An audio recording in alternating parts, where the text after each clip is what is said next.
Ժամանակ ստանալ։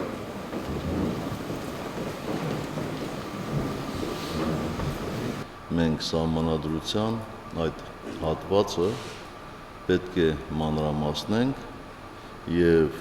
ինչպես եւ այդ սահմանադրության մեջ է ֆիքսված հստակ մեր երկրի թիվ 1 զինվորականը կամ ավագ զինվորականը պետք է լինի գլխավոր շտաբի պետը։ Գնալով շատ ավելի մեծ կարևորություն է ստանալու ռազմաքաղաքական դիվանագիտությունը, գնալով շատ մեծ կարևորություն է ստանալու զինված ուժերի ամբողջական մատակարարումը, գնումների կազմակերպումը ինչպես երկրի ներսում, այնպես էլ արտերկրներում, մենք պարտավոր ենք շատ ավելի մոտիկից զբաղվելու ռազմական կրթությամբ եւ ռազմավարական դաստիարակությամբ, մենք պարտավոր ենք ակտիվացնել մեր աշխատանքները զինծառայողների սոցիալական ապահովության ուղղությամբ, բայց նաև պետք է հիշենք, որ մեր պարտավորությունները միշտ մնում են այն մարդկանց հանդեպ, ովքեր երբևէ ծառայել են մեր զինված ուժերում եւ նրանցից շատ-շատերը կամ այսօր չկան, կամ էլ ունեն հաշմանդամության կարգ։ Ես ընդամենը մի քանի այսպիսի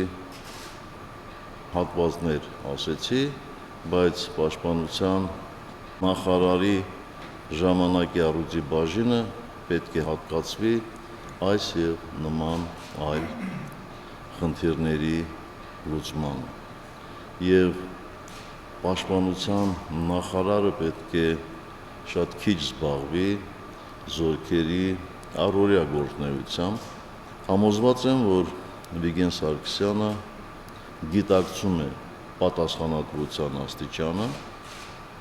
եւ վստահ եմ, որ նա ջանք ու եռանդ չի խնայի, որպեսզի այս վստահությունը արդարացնի եւ պատասխանատվությունը կրի պատվով։ Իհարկե, ուզում եմ շնորհակալություն հայտնել Սեյրան Օհանյանին, պաշտպանության նախարարի պաշտոնում երկարատև եւ տքնաջան աշխատանքի համար։ Ինչ վերաբերում է ինձ, ապա համոզված եղեք,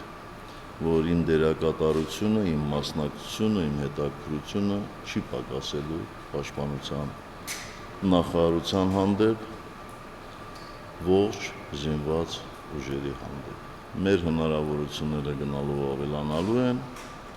եւ ինչպես եւ անհրաժեշտ է ավելանալու է նաեւ պաշտպանության նախարարության հնարավորությունը։